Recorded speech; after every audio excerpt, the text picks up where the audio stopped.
これは、米軍の赤外線センサーが捉えた UFO/UAP3 件の映像。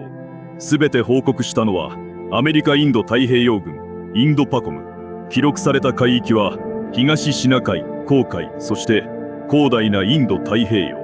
年代は2021年から2024年まで3年余りにわたる。3件とも AARO により未解決と分類された。これから見る3件の映像を AARO 米前領域以上解決局は未解決と分類した。未解決とは説明不能という意味ではなく、示唆やセンサーの限界などで今は結論が出せないという分類だ。では一番古い2021年の事案から時系列で見ていく。最初の事案、2021年6月9日、東シナ海。アメリカインド太平洋軍インドパコムが報告した23秒の赤外線映像。1秒から18秒センサーは画面の中のコントラスト領域を向きを変えながら追いかける。そして18秒の時点でセンサーは対象を見失う。19秒以降は記録がない。AARO はこの映像を東シナ海の上空で米軍プラットフォームの赤外線センサーが捉えたものと評価したが、解析判断調査結論、事実認定は付していない。次は2023年の事案だ。2件目、2023年1月公開。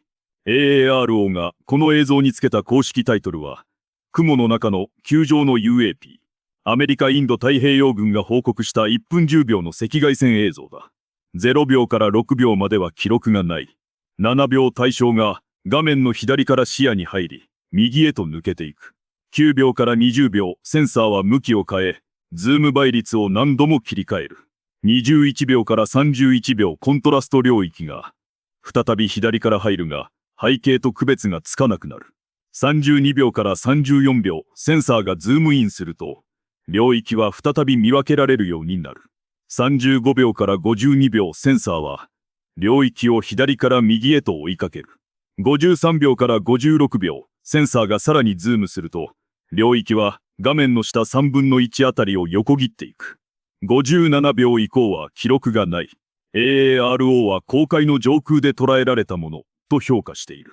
最後は本動画で一番長い2024年の記録だ。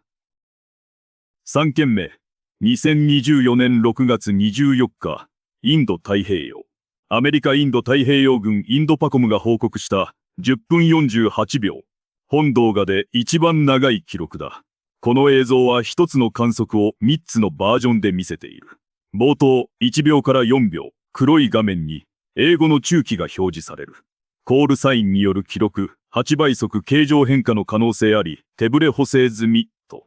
5秒から41秒、その8倍速の映像で、コントラスト領域が画面の中央付近に移り続ける。42秒。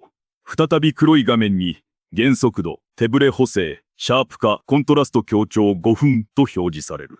46秒から5分45秒。その高画質版で、領域は、おおむね画面の中央にとどまり、センサーはコントラスト設定を何度も切り替える。5分46秒。黒い画面に、現映像クリップ5分と表示される。5分49秒から10分48秒。未加工のクリップで、センサーは領域を追いながら向きを変え続け、映像の画質は次第に劣化していく。AARO の解析判断はここでも付されていない。3件の事案には強い共通点がある。すべてアメリカインド太平洋軍インドパコムが報告。すべて米軍プラットフォーム搭載の赤外線センサーが捉えた映像。そしてすべて AARO により未解決と分類された。一方で違いもある。記録された海域は東シナ海、黄海インド太平洋と東アジアから太平洋にかけて広く分散している。年代も2021年、2023年、2024年と3年余りにわたる。